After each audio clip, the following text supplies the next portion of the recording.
Hello and welcome to Study Smart IAS PCS. Study Smart IAS PCS में आप सभी का बहुत बहुत स्वागत है। आई होप आपको हमारे स्कोर बूस्टर सीरीज बहुत ही पसंद आ रही है, आप बहुत सही से इससे बेनिफिट उठा रहे हैं। उसी श्रृंखला में हम कहते हैं revise smarter and score higher. हम स्टार्ट कर रहे हैं भारतीय राज व्यवस्था से इंडियन पॉलिटी। ऑब्जेक्टिव क्या रहेगा इन लेक्चर्स का, पहले तो आप ये समझिए। ये स्कोर बूस्टर है। This is a score booster series. We expect somethings from you already कि आप पॉलिटी बेसिक पढ़ चुके हैं, आपके बेसिक्स एकदम ब्रश्ड अप हैं, आपकी लगभग लगभग कॉन्सेप्चुअल क्लैरिटी पूरी है। उसके बाद आप आए हैं रिवाइज करने। देखिए, रिवीजन कब होता है? जब आप ऑलरेडी कई बार पढ़ चुके होते हैं, तब आप रिवाइज करने आते हैं। तो इन लेक्चर से आप ये नहीं समझेंगे कि आपको बिल्कुल एबीसीडी सिखाई जाएगी पॉलिटी की। यहाँ पे हम ये समझ के लेक्चर ले रहे हैं कि आप पढ़ के आए हैं ऑलरेडी और अभी भी टाइम है, बहुत टाइम है कि आप उसमें आराम से रिवाइज कर सकते हैं। पॉलिटी मैंने एनवायरमेंट पढ़ाते वक्त कहा था, it aims for full marks. Second subject जो मैं पढ़ाने के लिए ले रही हूँ वो भी फुल मार्क्स वाला सब्जेक्ट है, जो सबको आता है। अगर आप वो पॉलिटी में गलत करके आते हैं तो मान के चलिएगा एग्जाम क्लियर नहीं होगा। जो सब सही करके आ रहे हैं वो तो कम से कम सही करके आना ही आना होगा, साथ में एक्स्ट्रा एज आपको मिल जाएगी इन लेक्चर्स से। हमारे मैं आपको अश्योरेंस दे रही हूँ इस लेक्चर में। शुरुआत में you come back in comment अगर ऐसा नहीं होता है तो। अगर आप ये अकेला लेक्चर पढ़ के जा रहे हैं, देख के जा रहे हैं, कंप्लीट पॉलिटी सिर्फ और सिर्फ बूस्टर से देख के जा रहे हैं, I assure you full marks की तो देखो मैं बताती हूँ कि आपका पूरा मेहनत आप लगाएंगे तो फुल मार्क्स आ सकते हैं। 90% से ज्यादा क्वेश्चन आप इन लेक्चर से लगा सकते हैं।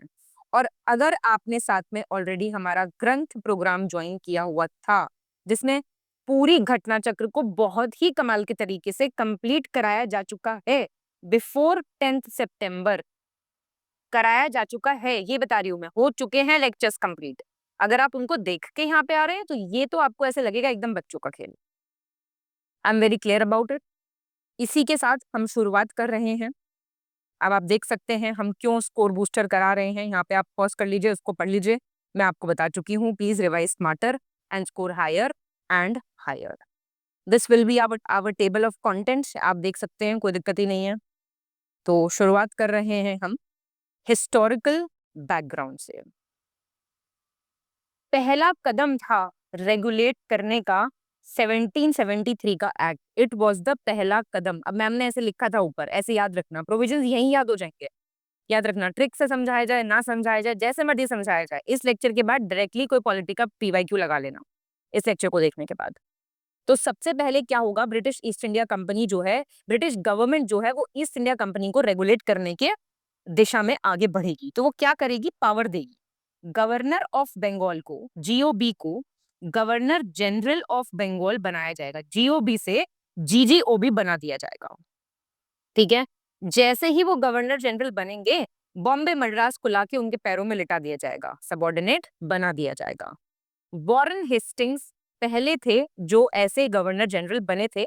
इनकी एग्जीक्यूटिव काउंसिल भी थी, एक लड़का था वॉरेन, वो आता है बहुत हीरो बन के, वॉरेन हेस्टिंग्स, और वॉरेन हीरो स्टिंग्स करके याद कर लो, जिसके साथ थे रिचर्ड, फिलिप, जॉर्ज और जॉन।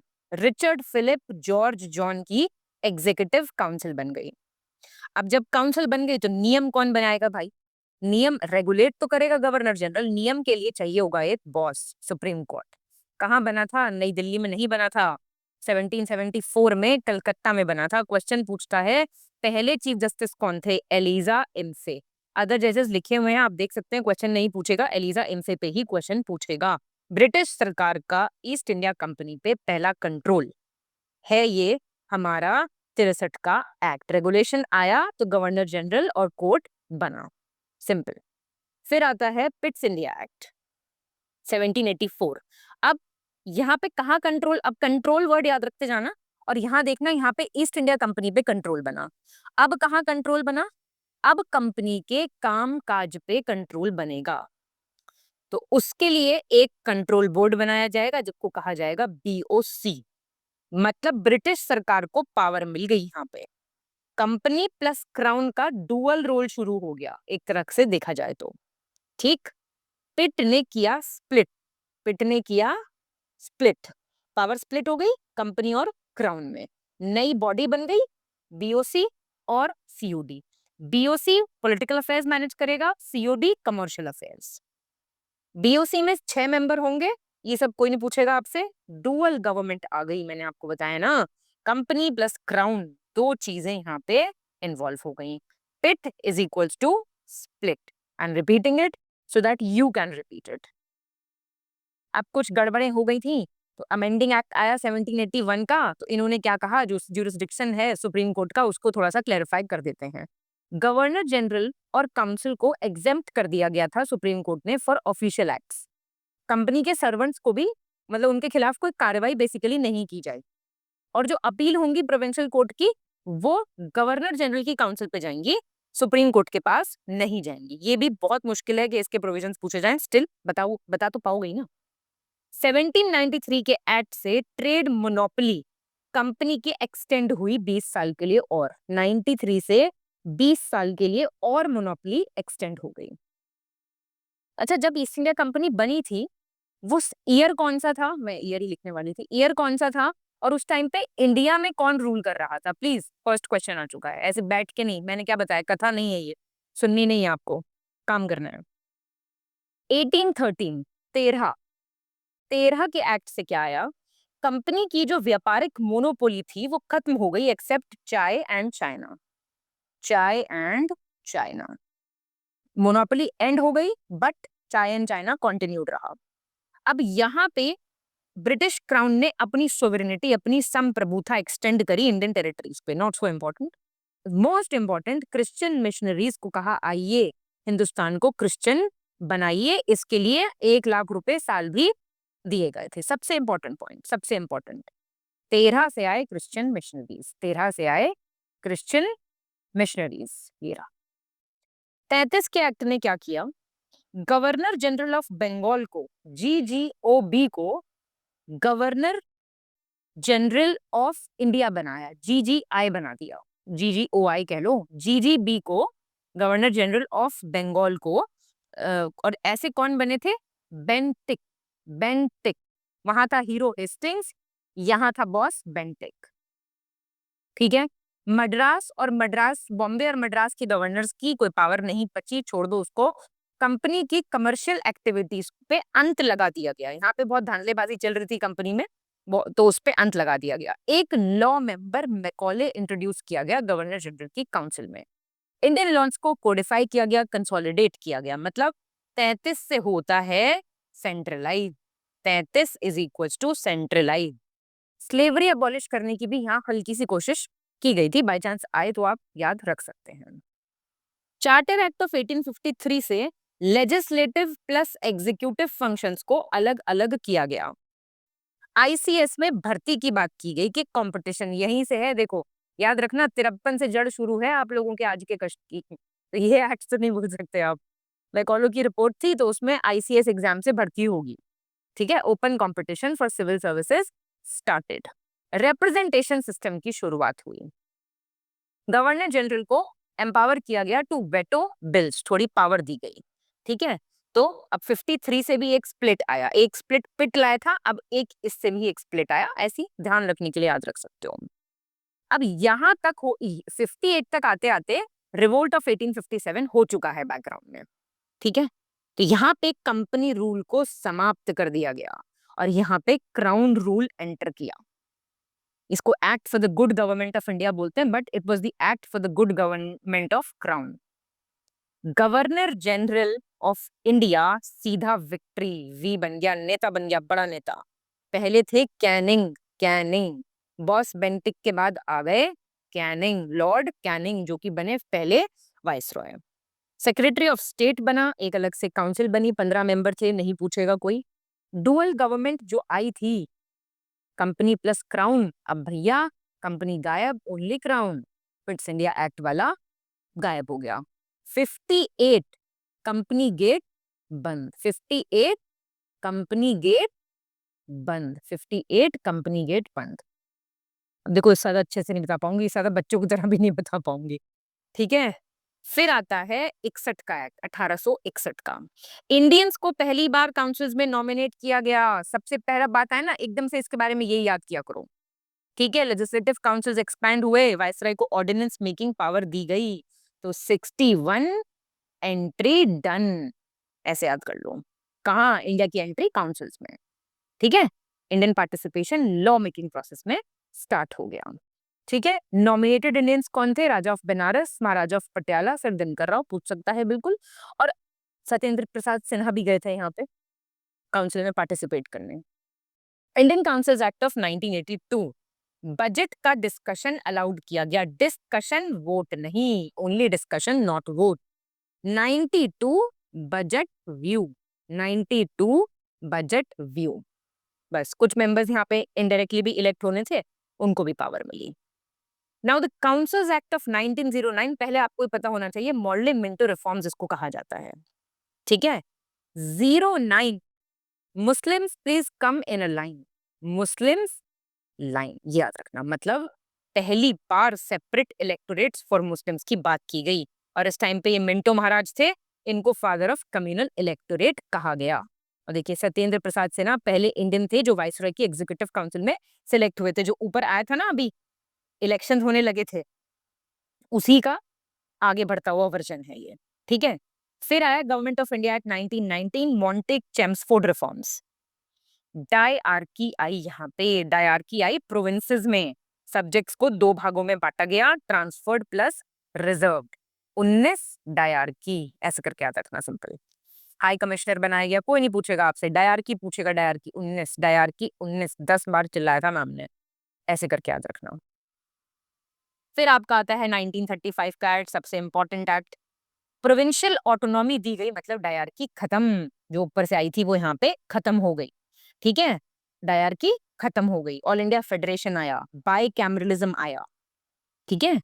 और आरबीआई बना था, यहीं से फेडरल कोर्ट बना था। और ये जो आज के हमारे यूपीएससी और स्टेट पब्लिक सर्विस कमीशन हैं, इन सबका जो उद्भव हो रहा है वो यहीं से हो रहा है। आगे भी पढ़ेंगे इनको हम बोरोड फ्यूचर्स में। इंडियन इंडिपेंडेंस एक्ट ऑफ 1947, इसका पर्पस था भारत को आजादी देना। 47 हेवन फॉर फ्रीडम, आजादी का पैगाम था ये, ठीक है। इंडिया पाकिस्तान बने, दो डोमिनियंस, और कॉन्स्टिट्यूएंट असेंबलीज को राइट मिला कि आप अपना खुद का कॉन्स्टिट्यूशन बनाइए, this and that. Princely states को राइट मिला, इंडिया पाकिस्तान को ज्वाइन कर लो या फिर इंडिपेंडेंट रह लो। यहीं से हुई थी प्रॉब्लम स्टार्ट, ये जो दंगे वंगे हुए थे उनका, सब यही सारा कुछ था। क्लियर? अब बात स्टार्ट होती है making of the Indian constitution की, और कॉन्स्टिट्यूशन बनने का मुद्दा स्टार्ट हुआ है। तो आपने हिस्टोरिकल पूरा बैकग्राउंड देखा, अभी तो आप देखो हिस्ट्री में भी बढ़ के आ रहे होंगे, ठीक है। अब यहाँ भी हमने रिवाइज कर लिया। कहानी शुरू होती है 1934 में। एक विचारक थे एम एन रॉय, इन्होंने सोचा भारत को आजादी मिलेगी तो अपना खुद का असेंबली होगा यार, है ना। मतलब यहाँ से सीड बोया गया, बीज यहाँ से बोया गया। अब क्या होता है 1935 में इंडियन नेशनल कांग्रेस ने इस आइडिया को पकड़ के बोला, हाँ हाँ भाई बिल्कुल ठीक है, हमें भी चाहिए। तो अब जब आईएनसी ने बोला तो ऑफिशियल डिमांड हो गई, ठीक है। 1938 में नेहरू जी ने कहा constitution to be framed on adult franchise, मतलब एक इलेक्टेड बॉडी बनाएगी मताधिकार के साथ। 40 का अगस्त ऑफर आया, ब्रिटिशर्स बोले ठीक है, वॉर के बाद इंडियंस को खुद संविधान बनाने का एक मौका दे देंगे, मतलब एक होप यहां से नजर आई। 1942 का क्रिप्स मिशन आया, प्लीज क्रोनोलॉजी पे ध्यान देते रहना, या आपको खुद से याद करना पड़ेगा, ठीक है, पूछ सकता है।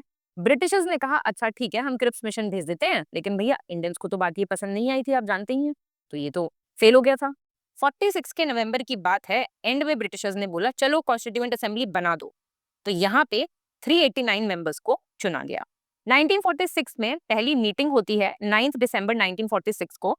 प्रेसिडेंट बनते हैं सचिदानंद सिन्हा, टेम्पररी प्रेसिडेंट थे। एक्चुअली ये फ्रेंच प्रैक्टिस थी कि जो सबसे उम्रअंदाज हो उनको टेम्पररी प्रेसिडेंट बना दो, पूछ सकता है सिर्फ कहाँ की प्रैक्टिस थी ये, तो फ्रेंच प्रैक्टिस थी ये। उसके बाद परमानेंट प्रेसिडेंट बने राजेंद्र प्रसाद जी, ठीक है। ड्राफ्टिंग कमेटी ने 22 जुलाई 1947 को चेयरमैन भी बना दिया था ड्राफ्टिंग कमेटी का, बी आर अम्बेडकर को, ठीक है। यहीं पे 13 दिसंबर को ऑब्जेक्टिव रेजोल्यूशन पास किया गया, नेहरू जी ने पास किया गया था। इसी के बेसिस पे आज का हमारा प्रियम्बल है, ये सब पढ़ेंगे अभी हम। 2 साल 11 महीने 18 दिन लगे, 11 सेशंस, 165 दिन। Very important. कैसे याद करोगे उसको, चलो बताओ। कुछ चीज तुम लोगों को बता दो कि मैम ऐसे याद कर लेंगे उसको हम। ठीक है। चेयरमैन थे राजेंद्र प्रसाद असेंबली के, जीवी मावलंकर लेजिस्लेचर के थे। अब कोई बार क्वेश्चन पूछ लेता है, छोटे छोटे से क्वेश्चन, तो उनको आप थोड़ा सा ध्यान रख सकते हो। जैसे फ्लैग कब अडॉप्ट हुआ, 22 जुलाई 1947। कॉमनवेल्थ में हम जाएंगे, मई 1949 में डिसाइड हुआ।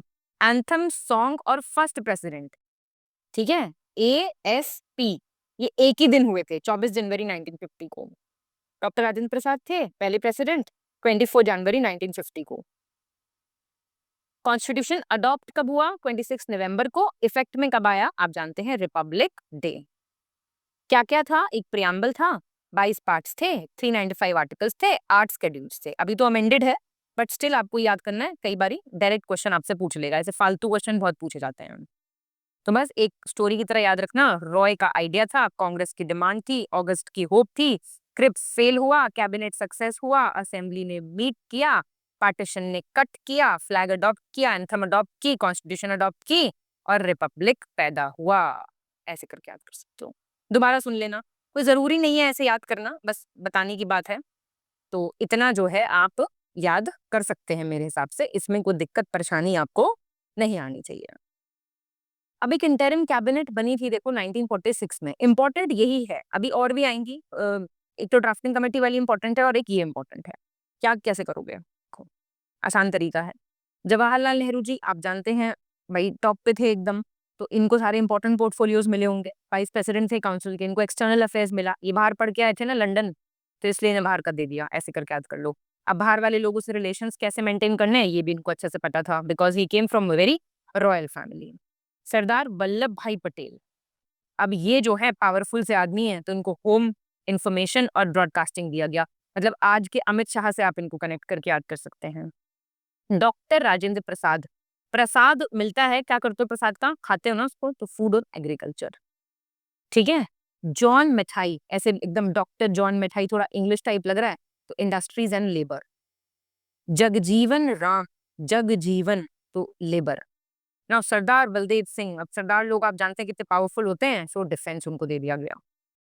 CH भाभा, पढ़े लिखे टाइप लग रहे हैं नाम से ही, तो वर्क्स माइंस एंड पावर दे दिया गया। लियाकत अली खान, फाइनेंस दे दिया गया। अब्दुल राब निश्तार, पोस्ट एंड एयर दिया गया। असफ अली को रेलवेज एंड ट्रांसपोर्ट दिया गया। C राजगोपालाचारी, नाम से ही लग रहे हैं बहुत ही पढ़ाकू होंगे, तो ये एजुकेशन इनको दिया गया। I Chandigarh, C for Chandigarh, C for commerce. Ghazanfar Ali Khan, इनको हेल्थ दिया गया। ऐसे याद हो जाएंगे, आई होप, मतलब ऐसी कोई दिक्कत नहीं है। और आपके फिर जोगेंद्र नाथ मंडल, इन मंडल लॉ ऐसे याद कर लो, मंडल लॉ। क्लियर। ड्राफ्टिंग कमेटी बहुत सुनते हो तुम लोग, पता भी है, सब सब क्वेश्चन भी सॉल्व कर लोगे। क्या थी ये ड्राफ्टिंग कमेटी? ड्राफ्टिंग कमेटी वो समिति थी, वो टीम थी, जिसने संविधान का पहला लिखित मसौदा तैयार किया था। इससे बेटर नहीं समझ आएगा, मतलब उसको ड्राफ्ट करने की जिम्मेदारी थी। इसमें बहुत सारी कमिटीज थी कॉन्स्टिट्यूएंट असेंबली में, but this was the most important. इस कमेटी ने ही तय किया था कि कौन सा आर्टिकल क्या लिखा जाएगा, वर्डिंग क्या होगी, कहाँ कहाँ से लिया जाएगा, कैसे कैसे उसको जोड़ा जाएगा। सिंपल वर्ड्स में, ड्राफ्टिंग कमेटी कॉन्स्टिट्यूशन की राइटिंग टीम थी, जिसने फाइनल डॉक्यूमेंट तैयार किया था। ऐसे करके आप याद कर सकते हो, कंटेंट राइटर्स थे ये। कब बनी थी ये? 29 अगस्त 1947 को। और इसके चेयरमैन थे बाबा साहिब अम्बेडकर, तो इनको chief architect of Indian constitution इसीलिए कहा जाता है। समझे बात? बाकी मेंबर्स याद हो जाएंगे, भगवान कृष्ण जी का नाम लेना, कृष्ण सदा सहायते। गोपाल स्वामी अयंगर, अलादी कृष्ण स्वामी अय्यर, KM मुंशी, ठीक है। और ये मोहम्मद सादतुल्लाह याद हो जाएंगे, Madhav Rao, Madhav Rao replaced by BL Mitter. TT Krishnamachari, ये DP कैथान आए थे फिर इनकी जगह।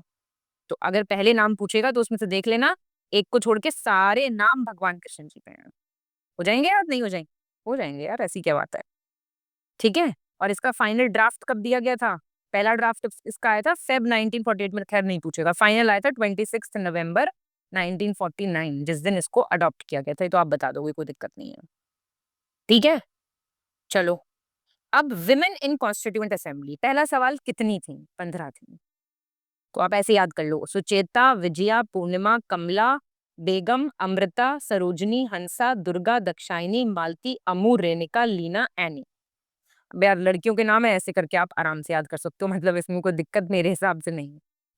ठीक है, अब देखो यहाँ पे कुछ कॉन्स्टिट्यूएंट असेंबली की कमिटीज दी हुई और उनके चेयरमैन दिए हुए हैं, तो आप ये थोड़ा याद कर सकते हो, ये इतना नहीं पूछता है। देखो देखो, जैसे जवाहरलाल नेहरू कॉन्स्टिट्यूशन मतलब हेड हैं, तो कॉन्स्टिट्यूशनल कमेटी पावर्स भी इनको दे दी, स्टेट भी इनको दे दी। सरदार वल्लभ भाई पटेल को प्रोविंशियल दे दी, क्योंकि ये यही काम कर रहे थे ना, स्टेट्स को यूनाइट कर रहे थे। फंडामेंटल राइट्स माइनॉरिटीज दे दी। डॉक्टर राजेंद्र प्रसाद झंडा उठा के चल रहे हैं, सबसे आगे प्रेसिडेंट हैं, स्टेयरिंग इनके हाथ में है, रूल्स यही बना रहे हैं। K M Munshi order of business. JB Kripalani fundamental rights की सब कमेटी नहीं पूछेगा वैसे। H C Mukherjee minority sub committee पूछेगा, तो हालांकि ये पूछ सकता है, बस इसको मार्क कर लो, इसके अलावा नहीं पूछेगा। क्लियर? अब नेक्स्ट टॉपिक आता है salient features of the Indian constitution. पहले बताओ सवाल क्या आएगा, ये बताना है सबसे पहले। सवाल इस पे ये आएगा, कुछ फीचर्स दे देगा और उससे पूछेगा क्या ये फीचर है कॉन्स्टिट्यूशन का। बस ज्यादा डिस्क्रिप्शन में पढ़ने की आपको जरूरत नहीं है बिल्कुल भी। ठीक है, जैसे कि लेंथीएस्ट रिटन कॉन्स्टिट्यूशन है, आप जानते हैं अच्छे से भाई, बहुत लंबा लिखा हुआ है, छोटा मोटा थोड़ी है ना, बहुत ही डिटेल्ड है। 395 आर्टिकल्स, 8 शेड्यूल थे शुरू में, आज तो 470 प्लस तो आर्टिकल्स हैं, 12 शेड्यूल हैं। पर जैसे यूएसए का कॉन्स्टिट्यूशन सोचो आप, बहुत ही छोटा है, 7 आर्टिकल्स हैं बस वहां पे, लेकिन इंडिया का देखो आप जरा क्या लिख दिया इन्होंने, तभी तो पढ़ रहे हो इतना। अलग अलग सोच, और सबसे लंबा है, हाँ ये भी याद रखना, सेंटर स्टेट दोनों के रूल्स है ना। फिर आपका देखो तो अलग अलग जगहों से बोरो किया हुआ है, कहीं से कुछ लिया है, कहीं से कुछ लिया है, यूके से क्या लिया, अभी पढ़ेंगे ये सब। रिजिडिटी और फ्लेक्सिबिलिटी का ब्लेंड है, मतलब ना तो बहुत कठोर है, ना ही बहुत लचीला है। ठीक है, मतलब बीच का है, कोई ऐसी दिक्कत नहीं है। ठीक है, और आपका फेडरल सिस्टम है, यूनिटरी बायस है, ये तो आप बात जानते हैं अच्छे से। ठीक है, कौन सी प्रणाली है? फेडरल स्ट्रक्चर है, मतलब कॉन्स्टिट्यूशनल फेडरलिज्म है, यूनियन प्लस स्टेट के बीच में डिवीजन ऑफ पावर्स है। इमरजेंसी में एकदम से यूनिटरी बन जाएगा, तो दोनों फीचर्स हैं। पार्लियामेंट्री फॉर्म है गवर्नमेंट की, पार्लियामेंट्री फॉर्म को ना वेस्टमिंस्टर मॉडल भी कहते हैं। कहाँ पे है ये वेस्टमिंस्टर जगह? लंदन में ऑफ कोर्स। ठीक है, तो पार्लियामेंट्री फॉर्म है, मतलब एग्जीक्यूटिव लेजिस्लेचर पे डिपेंडेंट है। Prime minister council of ministers को आंसरेबल है, पीएम को लोकसभा में मेजोरिटी मेंटेन करनी होगी। This is parliamentary model. ठीक है, सिंथेसिस है पार्लियामेंट्री सोवरेनिटी और जुडिशियल सुप्रीमेसी का। अब डॉक्ट्रिन ऑफ सोवरेनिटी हमने ठीक है ब्रिटिश पार्लियामेंट से लिया है, मतलब क्या होता है इसका? मतलब है कोई राज्य कंट्री है, उसकी सबसे बड़ी सुप्रीम शक्ति जो है वो उसी के अंदर है। कोई बाहरी दखल हम बर्दाश्त नहीं करेंगे, हम अपने फैसले खुद ले सकते हैं, कानून बना सकते हैं, जनता पे नियंत्रण कर सकते हैं, विदेश नीति चला सकते हैं, हम कुछ भी खुद कर सकते हैं। ठीक है, और जुडिशियल सुप्रीमेसी जिसको हम कहते हैं न्यायिक सर्वोच्चता, इसका मतलब है जो न्यायपालिका है, जो जजों की संस्था है, वो इंडियन कॉन्स्टिट्यूशन की व्याख्या करने में सबसे टॉप है, बॉस है। खासकर सुप्रीम कोर्ट ये तय करेगा कि जो पार्लियामेंट कानून बना रही है वो संविधान के अनुसार है कि नहीं है, और नहीं है, उल्लंघन कर रहा है, तो उसको अनकॉन्स्टिट्यूशनल डिक्लेयर कर सकते हैं। इंटीग्रेटेड एंड इंडिपेंडेंट जुडिशरी, दोनों ही सिस्टम है, सिंगल सिस्टम ऑफ कोर्ट्स है, जो बोथ सेंट्रल और स्टेट लाइक लॉज जो है एनफोर्स करते हैं। मतलब जैसे यूएसए में होता है ना, सेपरेट फेडरल और स्टेट कोर्ट्स होते हैं। सिंगल सिटीजनशिप है, आप जानते हैं बहुत अच्छे से, हम बात करते हैं यहाँ पे सिंगल सिटीजनशिप की। फेडरल है स्ट्रक्चर में, लेकिन हम भारतीय नागरिक हैं, मतलब हम ऐसा नहीं है ना राजस्थान के नागरिक हैं और ऐसे हैं वैसे हैं, ऐसा नहीं है कुछ भी। इसमें आपको लिखा है यूनिवर्सल एडल्ट फ्रेंचाइज, तो हाँ टिक कर देना बिल्कुल। हर इंडियन जो 18 प्लस साल का है वो वोट दे सकता है। फंडामेंटल राइट्स हैं, बिल्कुल सेलिएंट फीचर है हमारा। कुछ जन सिद्ध अधिकार है हमारे पास, बीपीएसपी हैं। सेक्युलरिज्म है हमारा, स्टेट का कोई अपना रिलीजन नहीं है। ठीक है, इंडिपेंडेंट जुडिशरी हम देख ही चुके हैं। तो अगर ऐसे आए तो आप उनको भी मार्क करोगे कि सिंगल सिटीजनशिप सबसे इंपॉर्टेंट है। इंडिपेंडेंट इंस्टीट्यूशन है, ये भी पॉइंट ऐड कर सकते हो। ठीक, तो मेरे हिसाब से इतना क्लियर है। अब ये basic structure of the Indian constitution क्या होता है? ये बेसिक स्ट्रक्चर संविधान का दिल है, इसमें तीर नहीं चला सकते आप, चाहे कुछ कर लीजिए। ये हार्ट है, इसको आप तोड़ नहीं सकते। पार्लियामेंट चाहे कितने भी लॉ बदले, वो हार्ट सेफ रहना चाहिए, this heart should be safe. आपके फोन में कोई स्पेशल ऐप हो सकती है जो करप्ट नहीं होनी चाहिए, नहीं तो पूरा फोन हैंग हो जाएगा। वैसे ही this is the basic structure, मूल ढांचा है ये।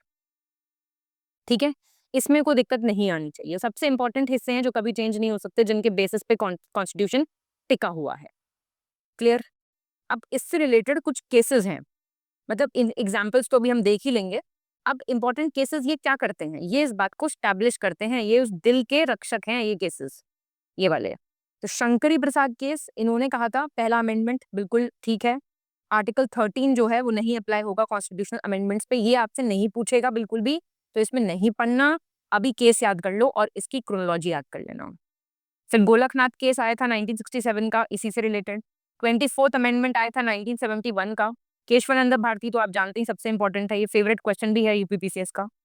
42nd अमेंडमेंट 1976 का, मिनी अमेंडमेंट भी कहते हैं इसको, mini constitution. Minerva mills case आया था 1980 का। इन्होंने कहा था कि judicial review is the part of the constitution. अब यहाँ पे जो आपको जानना चाहिए वो जानना चाहिए जुडिशियल रिव्यू कॉन्सेप्ट क्या होता है। पेपर में नहीं आएगा वैसे ये भी, लेकिन थोड़ा सा समझ लो। बहुत इजी लैंग्वेज में मैं आपको बताऊं तो ये क्या होता है, कोई सरकार है मान लो, उसने कोई लॉ बनाया कि लोगों को बोलने की आजादी नहीं मिली, ये बोल दिया, तो कोर्ट देखेगी कि कॉन्स्टिट्यूशन में फंडामेंटल राइट्स लिखे हुए हैं यार, उसके तो ये खिलाफ है बिल्कुल, और अगर ऐसा है तो इसे हटाओ लॉ को। कोई सरकारी ऑफिस गलत काम कर रहा है तो कोर्ट उसको भी रोक लेगी। मतलब कोर्ट की ताकत जो सरकार या संसद के फैसलों को चेक करती है कि वो कॉन्स्टिट्यूशन के अकॉर्डिंग है कि नहीं है। संविधान के खिलाफ पाए जाओगे तो बेटा रद्द हो जाओगे। ठीक है, इसमें ये होगा कि कोई भी सरकार मनमाने फैसले नहीं ले सकती, आपको दायरे में रहना पड़ेगा, और वो दायरा क्या है, लॉ ऑफ द लैंड। ठीक, ये मतलब होता है जुडिशियल रिव्यू का। अब कुछ एलिमेंट्स होते हैं, ये सुप्रीम कोर्ट ही टाइम टू टाइम अलग अलग ऑर्डर्स से ले डाउन कर लेते हैं, हो सकता है आपके ऑप्शंस में लिखा हुआ आ जाए इनमें से कोई। तो सुप्रीमेसी कॉन्स्टिट्यूशन की, सोवरेन डेमोक्रेटिक रिपब्लिकन पॉलिटी, ये अभी हम पढ़ेंगे। Secularism, separation of powers, federalism, unity integrity, welfare state है, जुडिशियल रिव्यू है। देखो फ्रीडम डिग्निटी है इंडिविजुअल की, पार्लियामेंट्री सिस्टम है, रूल ऑफ लॉ है, और फंडामेंटल राइट्स हैं। रूल ऑफ लॉ बहुत अच्छे से समझते होंगे, देश में कोई भी पर्सन, कोई भी समूह है, वो मनमर्जी नहीं चलाएंगे। माई रूल्स माई लाइफ ये नहीं चलेगा, यहाँ पे कानून का राज चलेगा।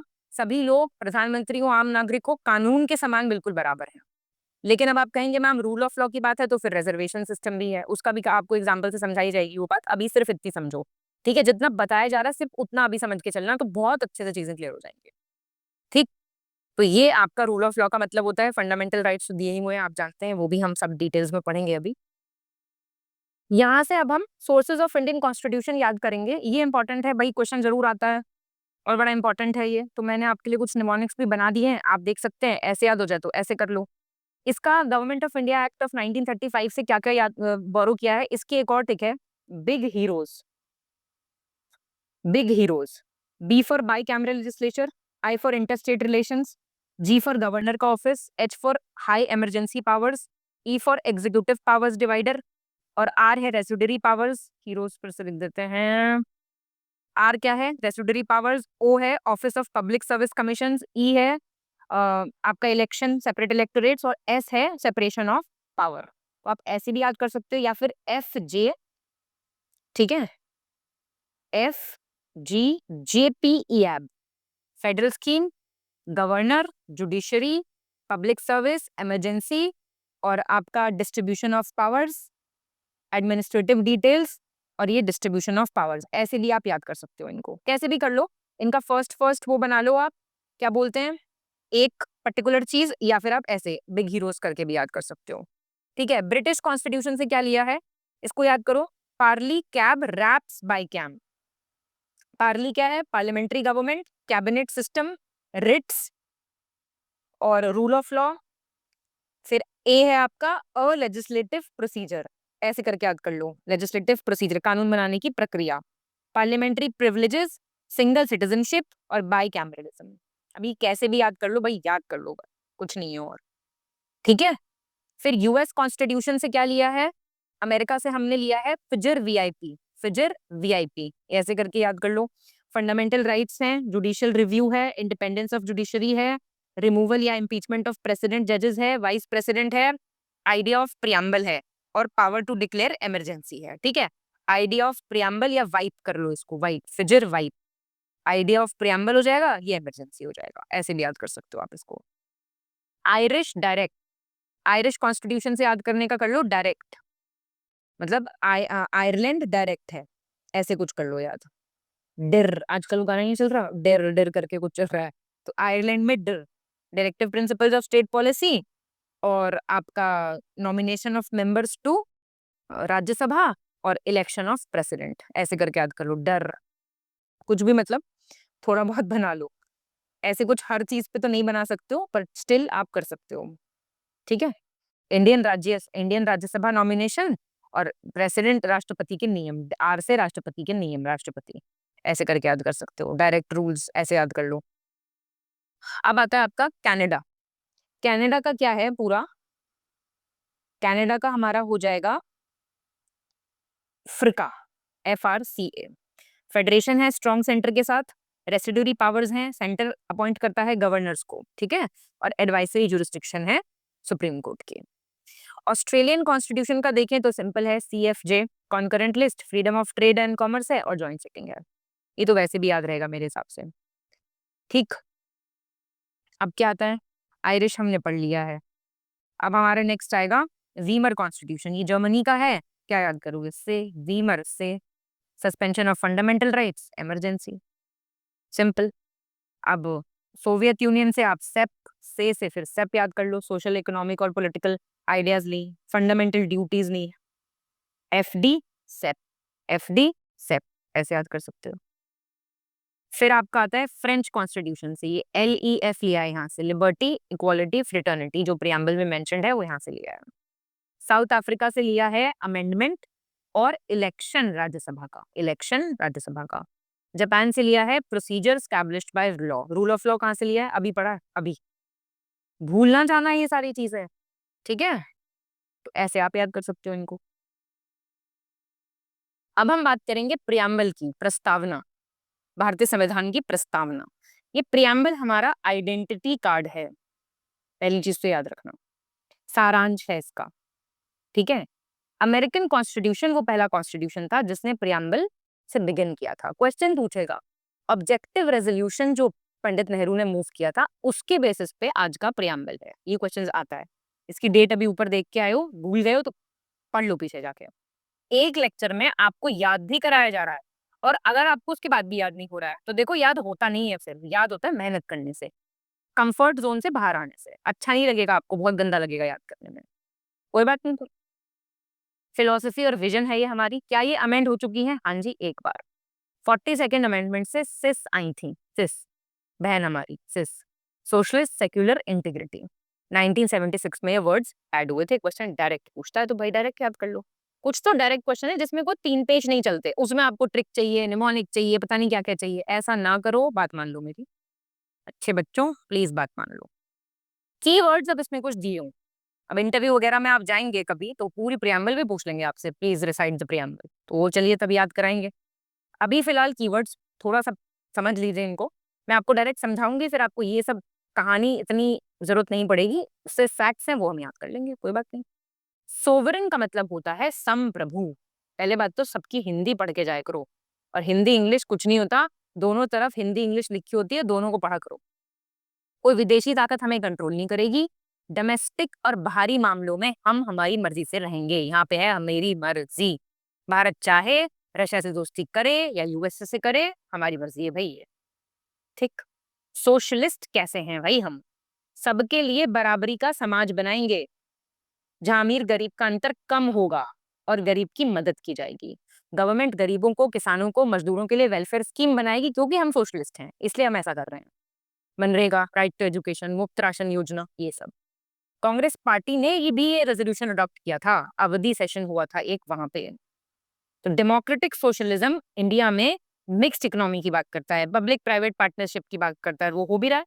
और इंडियन सोशलिज्म मार्क्सिज्म और गांधीज्म को ब्लेंड करता है, लेकिन हम ज्यादा गांधीयन सोशलिज्म की तरफ लीन करते हैं। देखिए बहुत पॉलिटिकल साइंस का डिटेल्स है, आपको भी समझने की जरूरत नहीं है, सिर्फ इतना सफिशिएंट है आपके लिए।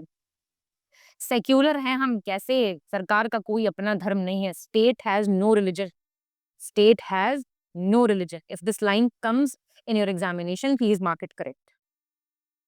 स्टेट किसी धर्म को प्रमोट नहीं करता और अपोज नहीं करता, क्लियर हो गई बात। और ये ऐड की गई थी, आप जानते हैं, मतलब हमारा पॉजिटिव कॉन्सेप्ट है। ठीक, डेमोक्रेटिक हैं हम, बिग बॉस का घर भी डेमोक्रेटिक हुआ है आजकल। आप मत देखना, टाइम नहीं वेस्ट करना। मतलब जनता ही असली मालिक है, by the people, of the people, for the people. बोलते हैं कि नहीं बोलते हैं? Supreme power lies with in the people of India, very important. Direct democracy में लोग एक्सरसाइज करते हैं पावर डायरेक्टली, कुछ कुछ यूज करते हैं चीजें, पर हम ये सब नहीं यूज करते। जैसे रेफरेंडम क्या होता है? कोई लेजिस्लेशन है, हाँ भाई बताओ, जो है किसान वाला बिल आना चाहिए, क्या पब्लिक डायरेक्टली वोट करेगी? नहीं, ऐसा नहीं होता ना यहाँ पे। इनिशिएटिव मतलब पब्लिक ही प्रपोज कर देगी बिल, पब्लिक, यहाँ तो सब नेता बन जाएंगे। रिकॉल, वोटर्स रिमूव कर सकते हैं किसी रिप्रेजेंटेटिव या ऑफिसर को बिफोर टर्म। अब जो हमारा नोटा ऑप्शन आया है ना, वो इसका एक एग्जाम्पल है, हल्का सा एग्जाम्पल है वो इसका। प्लेबिसाइट होता है, पूरी पब्लिक से ओपिनियन ली जाती है, वोटिंग चलती है, मतलब कोई भी इंपॉर्टेंट टेरिटोरियल इशू हमें डिस्कस करना है तो उसके लिए वो मुद्दा छोड़ दिया जाता है, पब्लिक में छोड़ दिया जाता है, मतलब एज इन छोड़ नहीं दिया जाता है। समझ गए ना, फीलिंग समझ गए?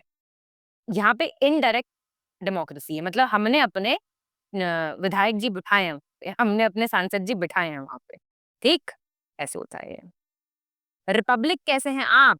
गणराज्य है हमारा, देश का सर्वोच्च पद प्रेसिडेंट वंशानुगत नहीं होगा, मतलब हेरिडिटरी रूल नहीं होगा, इलेक्ट होगा, चाहे डायरेक्टली हो चाहे इनडायरेक्टली हो। भाई प्रेसिडेंट तो नहीं डायरेक्टली इलेक्ट हो रहा, प्राइम मिनिस्टर हो रहे हैं डायरेक्टली, तो ऐसा नहीं होगा। मतलब कोई राजा महाराजा नहीं बैठेगा गद्दी पे। ठीक, इंडिया के head of the state president हैं, head of the government prime minister हैं। जस्टिस, न्याय की बात करते हैं हम। 3 प्रकार के न्याय हैं, डायरेक्ट पूछेगा कितने प्रकार के न्याय हैं? 3। सेप, SEP। सोशल है, जाति लिंग धर्म के आधार पे कोई भेदभाव नहीं होगा। इकोनॉमिक है, अमीर गरीब में को समान अवसर दिए जाएंगे। पॉलिटिकल है, सभी को राजनीति में भाग लेने का अधिकार है। अब आप नेता बन जाना, पेपर की तैयारी करने का मन ना करे आपका तो बिल्कुल बन सकते हैं आप। रिजर्वेशन सोशल जस्टिस का उदाहरण है। फ्री गैस सिलेंडर योजना इकोनॉमिक जस्टिस का उदाहरण है। हर नागरिक को वोट का अधिकार पॉलिटिकल जस्टिस का उदाहरण है। अब इससे ज्यादा क्या आप सुनेंगे, आप बताइए? लिबर्टी है, स्वतंत्रता है, हर कोई व्यक्ति सोच बोल मान जी सकता है अपनी मर्जी से। एब्सेंस ऑफ रिस्ट्रेंट्स, पाबंदियां नहीं है। ये नहीं है कि आप दूसरों को नुकसान पहुंचा लेंगे। आप किसी भी रिलीजन को मानो, कोई नहीं रोक सकता, पर आप अपनी राय सोशल मीडिया पे लिख सकते हो बिल्कुल, पर ऐसा नहीं कि उसमें कुछ भी गलत सलत वर्ड्स यूज करो। ये मैं आपको एग्जांपल बता रही हूँ। इक्वालिटी है, समानता है, सभी नागरिक कानून की नजर में बराबर हैं, कोई स्पेशल प्रिविलेज नहीं है, भेदभाव नहीं दी जाएगी आपको। एक अमीर आदमी गरीब आदमी दोनों पे IPC की धारा लगेगी कि नहीं लगेगी? फ्रेटर्निटी का मतलब होता है भाईचारा, सभी भारतीयों में भाईचारा और एकता बनी रहे। यूनिटी इन डाइवर्सिटी यहीं से निकल के आता है। ठीक है, त्योहारों में सब शामिल होंगे, sense of brotherhood, sense of compassion, dignity of individual, unity, सबसे खूबसूरत वर्ड है 42nd अमेंडमेंट। ठीक है, अब ये सारी मेरे हिसाब से आपको बातें समझ आ गई होंगी। अब बात ये हुई, अच्छा किसी को ऐसे याद करने हैं ना ये सारे तो एक बहुत बढ़िया ट्रिक है, बता देती हूँ आपको यहाँ पे, मुझे याद आया। सो से डेम, रे जस्ट, लिब, इक्वा, फ्रा, ऐसे करके मन करे तो सारा टर्म्स याद करने के लिए कर सकते हो आप। ठीक है, कोई दिक्कत, कोई परेशानी मेरे हिसाब से नहीं होनी चाहिए अब तक। अब हुआ क्या था कि प्रियम्बल क्या कॉन्स्टिट्यूशन का पार्ट है कि नहीं है, इस पर डिबेट छिड़ गई थी। तो उसका कुछ फैसले आए थे सुप्रीम कोर्ट के। बेरूबारी यूनियन केस आया था, उन्होंने कहा था, बेरूबारी ने कहा नहीं है preamble, B not equal to P. Kesavananda ji तो कहेंगे ही है क्योंकि वो बेसिक स्ट्रक्चर की बात करते हैं। फिर LIC ने कहा भाई बिल्कुल है। बेरूबरी ने मना किया, केशवानंद ने हाँ किया, LIC ने कहा बिल्कुल हाँ।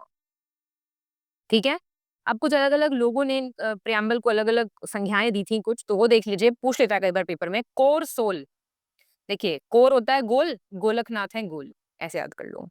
होरोस्कोप, मुंशी कहते हैं ना, हीरोस्कोप, ज्यादा मुंशीगिरी मत झाड़ो, तो हीरो होरोस्कोप किसने कहा था? KM मुंशी जी ने। बॉडी कॉन्स्टिट्यूशन है तो प्रियम्बल आत्मा है, सुभाष कश्यप ने कहा था। ग्रैनविल ऑस्टिन ने कहा था कोऑपरेटिव फेडरलिज्म पे बेस्ड है, कॉन्स्टिट्यूशन को कहा था। KC वेयर ने कहा था क्वासाई फेडरल है। BR अम्बेडकर ने कहा था नॉट अ टाइट मोल्ड। ठीक है, ये ऐसे ही याद कर लेना 2-3 बार, यही पूछेगा, घुमा फिरा के पूछेगा तो, मतलब इससे अलग-अलग बातें नहीं पूछेगा। ठीक है? अब स्टेटस क्या है प्रियम्बल का? What is the present status if I ask you? That it is not a source of legislative power. ना ये रोक लगाता है लेजिस्लेटिव पावर्स पे, और ये नॉन जस्टिसेबल है। आप बोलो हमारा तो प्रियम्बल हनन हो गया, हम तो केस करेंगे। मैम आप पे करेंगे केस। आपने ऐसा बोला है कुछ, हमारा प्रियम्बल हनन हो गया, नहीं, you can not do it. Fundamental rights में कर सकते हैं आप ऐसे, वो सारा वहां पे दिया हुआ है, इसलिए it can not be enforced in courts. Clear? अभी जैसे जैसे आप प्रियम्बल अभी यहाँ पढ़ा, एफआर पढ़ोगे, डीपीएसपी पढ़ोगे, आपको ये सब फर्क समझ में आने लगेगा। अमेंड हो सकता है क्या? देखिए, अमेंड हो सकता है पर इसके बेसिक फीचर्स नहीं चेंज हो सकते। ठीक है, एक बार अमेंड हुआ है सिस 1976, बस ये याद रखना, यही क्वेश्चन आएगा बार बार, यही है। नेशनल सिंबल्स की हम बात करेंगे, कब कौन सा अडॉप्ट किया गया था? देखिए ये क्वेश्चन आता है। फ्लैग आप देख चुके हैं? देख चुके हैं कि नहीं देख चुके हैं? एंथम मैं आपको करा चुकी हूँ, पहली बार कहाँ गाई गई थी? कैलकाटा में। एम्बलम जो है 26 जन 1950 सत्यमेव जयते से लिया गया है, मुंडक उपनिषद, फ्रॉम मुंडक उपनिषद। सॉन्ग 24 जन 1950, ठीक है, सबसे पहले 1896 में गाया गया था। कैलेंडर हमारा शाक एरा पे बेस्ड है। फ्लावर लोटस है, नेशनल फ्रूट आम है, ट्री बैनियन है, बर्ड पीकॉक है, एक्वेटिक एनिमल हमारा डॉल्फिन है। और आप मुझे बताएंगे हमारा नेशनल हेरिटेज एनिमल क्या है? ये भी बता दो जरा, लगे हाथ। ये देखिए फैक्चुअल है, इसको आप 1-2 बार पढ़ याद हो जाएगा। ये तो किसी को याद करनी नहीं, तो बचपन से याद है। ये 2-4 डेट्स याद करनी है, इसमें से 3 तो ऊपर कर भी चुके हो। ठीक है, जिस दिन रिपब्लिक अडॉप्ट हुआ था उसी दिन एम्बलम आ गया था, ऐसे याद कर लो, हो गया। सॉन्ग तो आप कर ही लोगे। अब यहाँ पे आप देखो पार्ट्स ऑफ द कॉन्स्टिट्यूशन। अब देखो ये थोड़ा याद करने के लिए थोड़ी सी मेहनत कर लो, एक बार ये कहानी से सुन लो, फिर आपको हो सकता है पेपर में सही हो जाए आपका।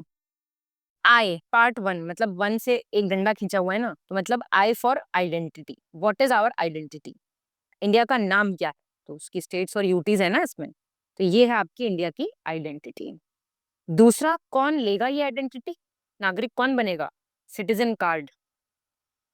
तीसरा है इंपॉर्टेंट, सबसे इंपॉर्टेंट है, 6 फंडामेंटल राइट्स हैं, 3 फ्रीडम रॉक्स। फोर्थ इज सरकार को दिशा निर्देश दिए जाएंगे अब कुछ, डीपीएसपी। 4A आपका है फंडामेंटल ड्यूटीज, एक ही आर्टिकल है, सब आर्टिकल भी याद हो जाएंगे आपको भी।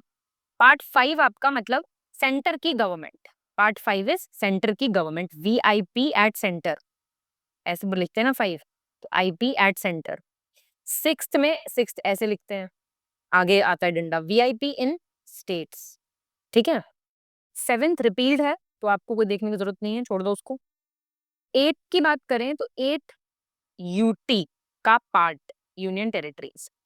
9 गांव की सरकार, 9 गांव, 9 गांव, 9 गांव। 9A शहर है।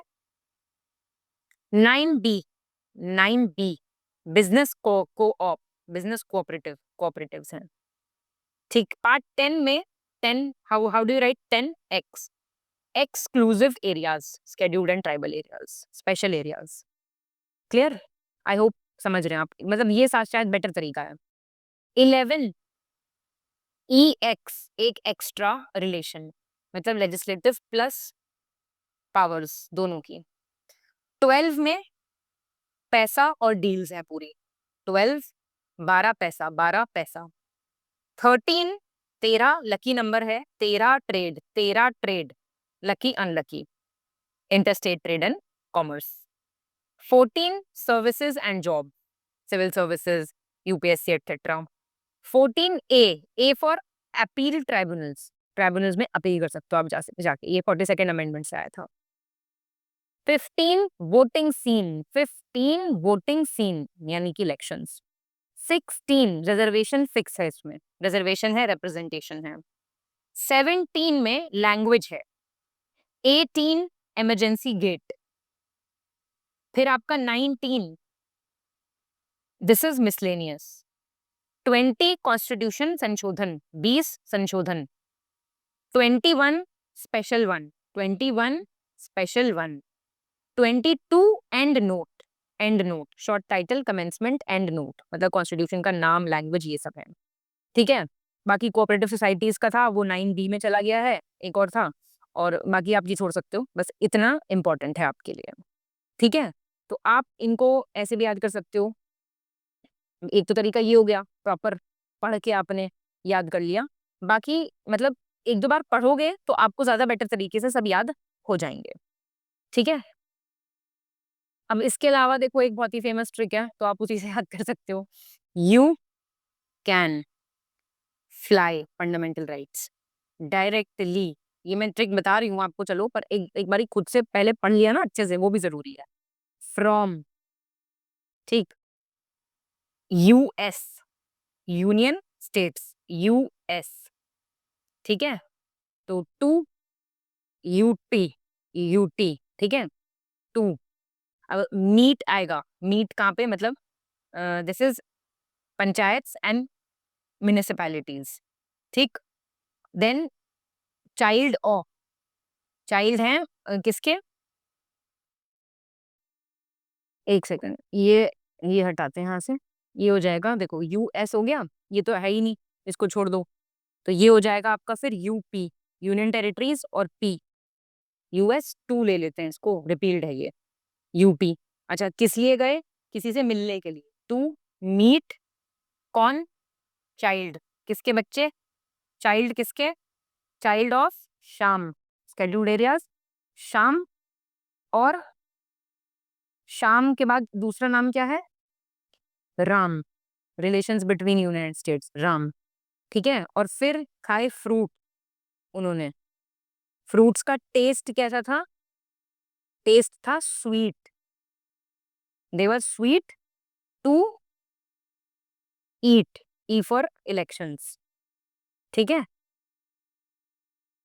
अभी यहाँ तक आपके हो गए, अब आप यहाँ पे बेसिकली जो ये सारी चीजें हैं, यहाँ से आप कहाँ से पढ़ सकते हैं, अब यहाँ पे आप स्पेशल प्रोविजंस हैं तो एस ओ करके याद कर लो, स्पेशल, ठीक है, सो, अब सो से फिर ओनली हो जाएगा, only official language, only eat what, Maggi, miscellaneous है वो, ठीक है, as A for amendments, as tasty snack, ऐसे याद कर सकते हो, एक तरीका ये है, ठीक है। नहीं तो जो 17, 18, 19, 20, 21, 22 है, ये ली मैट से याद कर सकते हो, ली मैट, ऐसे भी याद कर सकते हो, आपके ऊपर है, देखो जैसे मर्जी आप याद कर लो, बस इनको याद कर लेना आप, सिंपल सी बात ये है। हम यहाँ बात करेंगे स्केड्यूल्स ऑफ इंडियन कॉन्स्टिट्यूशन की, दुनिया की सबसे फेमस ट्रिक है, सब आपको पता होगी ये, टीयर्स ऑफ ओल्ड पीएन, मेरा, इससे आप याद कर सकते हो। एक और ट्रिक है इसकी, वैसे अगर आप चाहो तो देख सकते हो, silly small old rats should surely use our sweet apple jam past midnight, तो आप इसको भी अप्लाई करके देख सकते हो। बाकी जो फेमस वाली ट्रिक है उसी से पढ़ना ज्यादा बेटर रहेगा मेरे हिसाब से। तो पहला टेरिटोरीज होता है, तो टी, सेकंड एमोलमेंट्स होता है, ई, फिर आपका अफर्मेशन होता है, ए, फोर्थ आपका होता है राज्यसभा की सीटें, फिफ्थ आपका होता है स्केड्यूल्ड एरिया, टीयर्स हो गया। अब ये अदर एरियाज हो गए, ओ, ऑफ, ये है आपका फेडरल स्ट्रक्चर, देखो डिवीजन है ना 3 लिस्ट में, 7 स्केड्यूल, कॉन्करेंट और ये सब आता है इसमें, ये भी देख लेंगे अभी। तो ये स्केड्यूल्ड एरियाज हो गया, अदर एरियाज हो गया, फेडरल एरियाज हो गया, फिर this is official language, oh, then you have land reforms, 9th schedule में आए थे ना सर्टेन एक्ट, लैंड रिफॉर्म्स की बात हुई थी। 10th शेड्यूल में आप जानते हैं डिफेक्शन की बात हो रही है, और पीएम क्या है, पंचायत और म्युनिसिपैलिटी, तो यही वैसे सबका ट्रिक यही है, यही आपको याद रखना है। अब 7th शेड्यूल में कुछ सब्जेक्ट्स दिए हुए हैं अलग अलग, वो हम देख लेते हैं। अब 7th शेड्यूल आप देख के आए हो, इसमें 3 लिस्ट दी हुई होती हैं, एक होती है संघ सूची, यूनियन लिस्ट, इन पे सिर्फ सेंटर यानी कि पार्लियामेंट लॉ बना सकता है, क्योंकि ये नेशनल इंपॉर्टेंस के मुद्दे होते हैं, डिफेंस, फॉरेन अफेयर्स, सिटीजनशिप, ठीक है, communications, atomic energy, insurance, stock market है इसमें, पोर्ट और बैंक इसमें है दोनों, सेंसस इसमें है, इनकम टैक्स इसमें है, कॉर्पोरेट टैक्स इसमें है, सर्विस टैक्स इसमें है, रेलवेज इसमें है, पोस्ट इसमें है, मिनरल्स इसमें है। स्टेट लिस्ट होती है बेसिकली राज्य सूची, इन पे सिर्फ स्टेट लेजिस्लेचर कानून बना सकता है, लोकल इंपॉर्टेंस के सब्जेक्ट है, पब्लिक ऑर्डर है, पुलिस है, लैंड है, पब्लिक हेल्थ है, इरिगेशन है, गैस है, मेले, मेले जो लगते हैं, एनिमल हस्बेंड्री, जेल है, लोकल सेल्फ गवर्नमेंट है, लिकर है, लैंड रेवेन्यू है, एग्रीकल्चरल इनकम पे टैक्स यहाँ पे है देखो, ठीक है, और एग्रीकल्चर भी यहीं पे है, रेलवे पुलिस यहाँ पे है, बट रेलवेज यहाँ पे है, प्लीज डिफरेंस देखिएगा। कॉन्करेंट लिस्ट वो होती है समवर्ती सूची, इस पे पार्लियामेंट प्लस स्टेट दोनों लॉ बना सकते हैं। ठीक है, मतलब अगर कोई कॉन्फ्लिक्ट होगा तो यूनियन का बात चलेगी। क्लियर है ये चीज? इसमें एजुकेशन है, फॉरेस्ट है, population control, marriage, divorce, factory, ये सब इसमें आता है। वाइल्ड एंड लाइफ एनिमल्स ये इसमें आते हैं, मतलब एनवायरनमेंट से संबंधित प्रावधान है हमारी कॉन्करेंट लिस्ट में, ये क्वेश्चन भी आ सकता है। इकोनॉमिक सोशल प्लान्स इसमें आते हैं, इसी में से आ जाएगा घूम फिर के क्वेश्चन, कोई ज्यादा लोड लेने की बिल्कुल भी जरूरत नहीं है। अगला टॉपिक आता है हमारा यूनियन एंड इट्स टेरिटरी। आप जानते हैं पहले स्केड्यूल में क्या मेंशन्ड है, अभी आप देख के आए थे, नाम मेंशन्ड है पहले स्केड्यूल में, तो उनसे इंपॉर्टेंट आर्टिकल आपको थोड़े पता होने चाहिए। आर्टिकल 1 क्या कहता है? आर्टिकल 1 सिंपल सी बात है, इंडिया के ऑफिशियल नेम की बात करता है। इंडिया एक यूनियन है, फेडरेशन नहीं है, क्योंकि स्टेट्स को अलग होने का अधिकार नहीं है। ठीक है, इसमें 3 कैटेगरीज आती हैं, एक तो स्टेट्स आती हैं, एक यूटीज आती हैं, और एक वो टेरिटरीज जो फ्यूचर में हम अपने अंडर ले लेंगे। ठीक है, इसका एग्जाम्पल क्या है? आर्टिकल 1 का एग्जाम्पल क्या है, बताओ मुझे। आर्टिकल 1 का एग्जाम्पल है जब गोवा को 1961 में भारत में जोड़ा गया। ठीक है, name of the country and type of polity. जब आता है सेकंड का, मतलब एक नया स्टेट बना था ना, सेकंड का क्या आता है? Admission of new states. ठीक है, गोवा ऑलरेडी था, उसको जोड़ा गया हमारे साथ, नया स्टेट का एडमिशन होगा तो पार्लियामेंट के पास पावर है, पार्लियामेंट, वो लिख देगा प्रेसिडेंट, रॉन्ग हो जाएगा। एडमिट कर सकता है, स्टैब्लिश कर सकता है नई टेरिटरी, ये पावर एग्जिस्टिंग टेरिटरी और नई टेरिटरी दोनों पे लागू होती है। इसका एग्जांपल है 1975 में सिक्किम को नया स्टेट बनाया गया था, एडमिशन ऑफ स्टेट्स। ठीक है, याद रखना, अभी ये पूरा ये एक लाइन में समझा दूं। क्लियर हो गई इतनी चीज? अब थर्ड क्या कहता है? थर्ड कहता है नया स्टेट बनेगा, एरिया ऑल्टर होगा, बाउंड्री के नाम चेंज होंगे, या फिर जो अभी स्टेट है उनके नाम चेंज होंगे, पार्लियामेंट करेगी, बॉस है। स्टेट को बढ़ाना घटाना, बाउंड्री बदलना, नाम बदलना, नया स्टेट बनाना। लेकिन पार्लियामेंट को पहले प्रेसिडेंट से बिल इंट्रोड्यूस करने की अनुमति लेनी होती है इसमें। और प्रेसिडेंट क्या करते हैं? वो कंसर्न स्टेट लेजिस्लेचर से ओपिनियन मांगता है, ओपिनियन बाइंडिंग नहीं होती है। एग्जाम्पल से समझो, 2014 में तेलंगाना का गठन होना, 2019 में जम्मू कश्मीर का रीऑर्गेनाइजेशन होना। देखो ये आ गया सारा, कुछ नहीं, जो मैं बता रही हूँ बोल के वो मन में सोचते रहो। फोर्थ बात करता है जो 2 और 3 हैं उनको ठीक करना है। 2 और 3, जब पार्लियामेंट ने 2 या 3 के तहत नया स्टेट बनाएगा, बाउंड्री बदलेगा, तो वो कैसे करेगा? सिंपल है, सिंपल सिंपल लॉ से कर देगा। इसके लिए आर्टिकल 368 को आने की जरूरत नहीं पड़ेगी, कॉन्स्टिट्यूशनल अमेंडमेंट की जरूरत नहीं पड़ेगी। तेलंगाना बनाने के लिए क्या पार्लियामेंट में कॉन्स्टिट्यूशन में अमेंडमेंट किया गया था? नहीं, सिंपल लॉ से हो गया था। I hope I am clear. अब ऐसे याद करो, पहले से नाम देंगे, दूसरे से क्या करेंगे?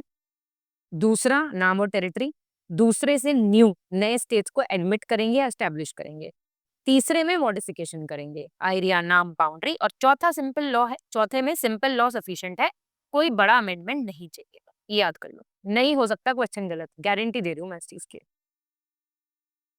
अब यहाँ पे एक लाइन लिखी है, ये अभी देख लेंगे, various commission in evolution of states and UTs. इससे क्वेश्चन क्या आएगा? पहले तो याद रखना, डीजे फजल रॉक, आपका कोई फेवरेट डीजे होगा ना, यहाँ पे हमारे डीजे फजल हैं, ही रॉक्स। डी से धार कमीशन आया था 1948 में, he said don't divide by language. ठीक है, फिर जेवीपी कमेटी आई थी 1948-49 में, उन्होंने क्या कहा? उन्होंने कहा unity is not equal to language, language को इन्होंने भी रिजेक्ट कर दिया।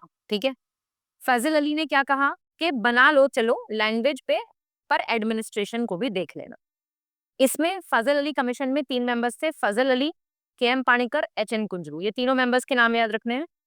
हुआ क्या था, पॉटी श्रीमरल्लू, बहुत तेज स्ट्राइक चल रही थी आंध्र प्रदेश में, 56 डे की हंगर स्ट्राइक से इनकी डेथ हो गई थी, बहुत गुस्सा फूट गया था। तो पहला लिंग्विस्टिक स्टेट बना था, तेलुगु स्पीकिंग एरियाज निकाले गए थे मद्रास से, ऐसे आंध्र प्रदेश का फॉर्मेशन हुआ था। तो एक ये पॉइंट याद रखना, बस ये 3 चीज याद रखना, किसने क्या कहा था।